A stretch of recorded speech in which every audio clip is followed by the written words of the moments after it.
Muy buenos días, que Dios me los bendiga en esta mañana. Espero que se encuentren bien. Pues acá, hermanos, terminando ya este mini campamento de jóvenes y niños que tuvimos en nuestra iglesia. Y bueno, todavía hay algunos que están jugando, espera que lo vengan a recoger sus padres. Pero damos gracias al Señor por este tiempo que nos ha regalado y por el esfuerzo de nuestras hermanas que han trabajado arduamente para que este campamento sea una bendición para todos. En esta mañana yo solamente quisiera compartirles una pequeña reflexión que yo les traje a los jóvenes como despedida de este campamento. Como ustedes saben, el campamento se tuvo el título Buscando a Dios de todo corazón. Y se pretendió que los jóvenes pudieran entender lo que esto significa. Cómo es que debemos buscar a Dios de todo corazón y por qué debemos hacerlo. Y la reflexión que yo les compartí a ellos en esta mañana para que lo llevaran en sus corazones fue la historia bien conocida, protagonizada por David, el rey, por Natán, el profeta, dado el incidente que sucedió cuando David, el rey, se quedó en el palacio en aquella ocasión en la cual debería estar al frente de la batalla. Se quedó de ocioso en el palacio y esto le llevó a poner la mirada donde no debía. Y todos conocemos la historia, cómo es que David vio a aquella mujer bañándose desde su terraza, la mujer de Urías Eteo, uno de sus oficiales de guerra más valiosos, y cómo David puso a Urías Eteo, el esposo de Betsabé, la mujer que él había mirado, tomándose el baño, en lo más recio de la batalla, causando así pues la muerte de Urías Eteo. Además, David tomó para sí a Betsabé como mujer. Bueno, pues el profeta Natán fue enviado al rey David para que lo confrontara, y el profeta le cuenta una historia de un hombre rico que tenía muchas ovejitas, pero un día recibió una visita y en vez de agarrar una de sus ovejas o de sus vacas, prefirió tomar la única ovejita que tenía un siervo de él.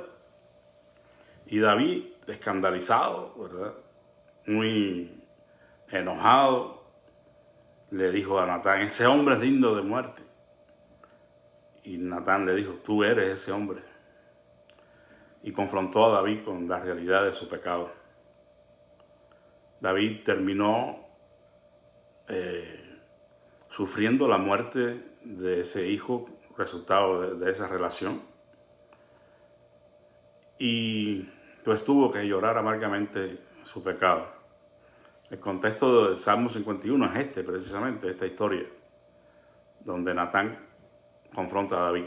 Y el Salmo 51 es un salmo de arrepentimiento, donde David confiesa su pecado y pide a Dios misericordia y reconoce que contra él solo ha pecado. Y termina pidiendo a Dios que renovara un espíritu recto dentro de él, que le diera un nuevo corazón. Pero la enseñanza que yo les quise transmitir a los jóvenes y que comparto con ustedes en esta mañana es que David experimentó el quebranto de su corazón, en este caso como resultado de su pecado, la confrontación que le hiciera el profeta Natán. Pero que una vez que él reconoció su pecado y se arrepintió, David pudo decir que el sacrificio de Dios, que agrada a Dios, es el espíritu quebrantado. O sea, el corazón contrito y humillado no despreciarás tú, oh Dios. Y yo les compartí a los jóvenes que, lejos de anunciarles una vida llena de victoria, sin ninguna derrota, una vida plena, sin que el sufrimiento llegara alguna vez a su vida sin que su corazón, por alguna u otra razón, no resulte quebrantado, roto, ellos deberían tener presente siempre esta verdad, que aunque nuestro corazón en un momento dado fuere quebrantado por alguna situación en la vida, que ellos nunca dejen de acudir a Dios en contrición de espíritu, en arrepentimiento genuino, porque Él nunca va a rechazar a aquellos que se humillan, a aquellos que se arrepienten. Evidentemente que no es necesario pecar para experimentar el quebranto de corazón. Estaríamos enseñando una herejía si decimos que para experimentar el sublime perdón de Dios tenemos que necesariamente pecar, y sobre todo de una manera tan terrible como la hizo David. Pues no, nuestro ideal debe ser vivir una vida santa, una vida sin tacha, con los menos episodios tristes en nuestra vida, sin ningún episodio de pecado, sería el ideal. Pero no sabemos lo que la vida nos repara, los errores en los que podamos caer, aún los pecados. Lo importante es que no pensemos que en ese día se acaba nuestra historia, que no pensemos que Dios nos desecha para siempre. No, la imagen que debemos tener siempre en nuestro corazón, en nuestra mente, es la de un Dios lento para la ira y grande en misericordia y verdad, que nos perdona, que nos restaura, aun cuando tengamos que pagar las consecuencias de nuestros pecados, de nuestros errores. Y estos jóvenes no merecen ser engañados y predicarles un evangelio que solamente proclama victorias, que solamente proclama bendiciones, ajenos al sufrimiento y al dolor en este mundo, porque de alguna manera, más tarde o más temprano, nos llega. Ojalá que no sea por causa del pecado, pero si aún así fuera, decía Juan, estas cosas les escribo para que no pequéis. Pero si alguno hubiere pecado, abogado tenemos para con el Padre, a Jesucristo el justo. Pues no sé, quizás alguno en esta mañana pueda encontrarse en una situación parecida a la de David, o quebrantado por alguna otra situación que no esté relacionada con el pecado, pero puede ser una enfermedad, puede ser una situación económica difícil, puede ser el abandono de alguien, la traición de alguien. No sé, las circunstancias pueden ser muy variadas, pero lo que sí le aseguro es que si usted, como David, acude a Dios en contrición de espíritu, Él no le va a rechazar. No se deje engañar por aquellas voces que le puedan decir, ya se acabó todo, ya Dios no te puede perdonar. Son muchas las veces que has pecado, es mucho lo que has luchado contra esta situación y no has vencido. Ya ni pidas más a Dios. Esas voces no son de Dios, porque la voz de Dios siempre te va a llamar a venir a Él. Y Jesús dijo claramente, el que a mí viene yo no le echo fuera. No estoy predicando un evangelio tampoco de gracia barata donde pecamos y nos arrepentimos. Definitivamente no. Creemos en el poder de Dios para guardarnos sin mancha y sin caída en este mundo. Y eso predicamos. Predicamos la vida en el Espíritu, la vida de santidad, la vida de poder, de victoria. Pero no podemos cerrar la página de un fracaso, de una metida de pata o de una situación que potencialmente traiga sufrimiento y dolor a nuestra vida. Lo único que tenemos que hacer es seguir confiando en la gracia y en la misericordia de Dios.